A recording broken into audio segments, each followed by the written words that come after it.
सोलन के old bus stand पर parking पिछले कई वर्षों से प्रस्तावित है। यहां नगर निगम द्वारा मल्टी स्टोरी पार्किंग बनाई जाएगी। यह कितनी मंजिल बन सकती है और कितनी बड़ी होगी, इसको लेकर नगर निगम द्वारा आज सॉइल टेस्टिंग करवाई जा रही है, जिसमें NIT हमीरपुर की टीम ओल्ड बस स्टैंड पर छोटे छोटे गड्ढे कर जमीन की पूरी मजबूती को मशीनों से चेक कर रहे हैं। इस तरह की टेस्टिंग सोलन के ठोडो मैदान के समीप भी की गई है। वहां भी पार्किंग का निर्माण किया जाना है।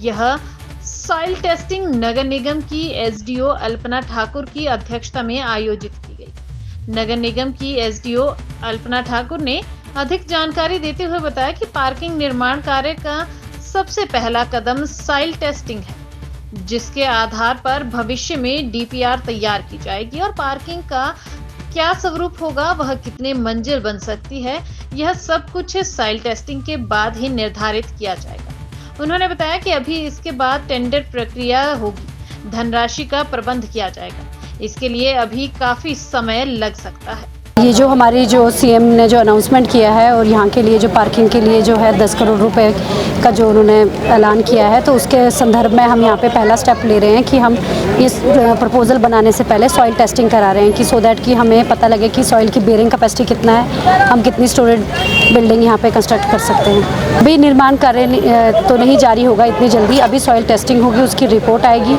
वो हम अपने डिज़ाइनर्स वगैरह हायर करेंगे। शायद हो सकता है हम डिपॉजिट वर्क करें किसी भी PWD या किसी की भी साथ या खुद करें। तो जो हमारे कंसल्टेंट रहेंगे उनको डिज़ाइनिंग के लिए सॉइल बेयरिंग कैपेसिटी चाहिए होती है, तो पहले ये पूरा डिज़ाइन होगा, इसकी आर्किटेक्चरल ड्राइंग्स बनेंगी, स्ट्रक्चरल ड्राइंग्स बनेगी, उसके बाद टेंडर लग के उसके बाद ये कंस्ट्रक्शन फेज़ में आएगा। तो अभी मतलब काफ़ी काम इसमें बाकी है, तो कंस्ट्रक्शन स्टेज के लिए अभी 2-3 महीने तो लेके आप चल सकते हैं मिनिमम।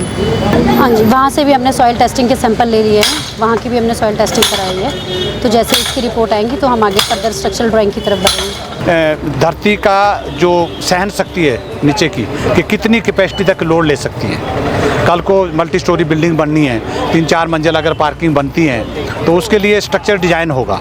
स्ट्रक्चर डिज़ाइन करने से पहले उसको सॉइल बेयरिंग कैपेसिटी करना बहुत इंपॉर्टेंट होता है। तो एक रिपोर्ट आएगी, इसके बाद फिर स्ट्रक्चर डिज़ाइन शुरू होगा।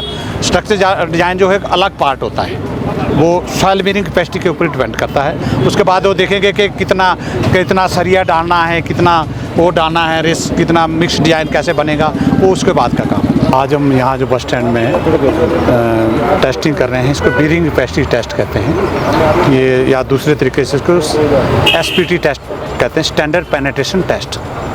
इसमें हम एक स्टैंडर्ड वेट होता है 64 kg का, और उसको ये जो हैमर है आपने देखा होगा, इसके हैमरिंग करते हैं और पेनिट्रेशन होती है धरती के अंदर। उसमें नंबर ऑफ ब्लोज और पेनिट्रेशन को कोरिलेट करके हम N वैल्यू निकालते हैं।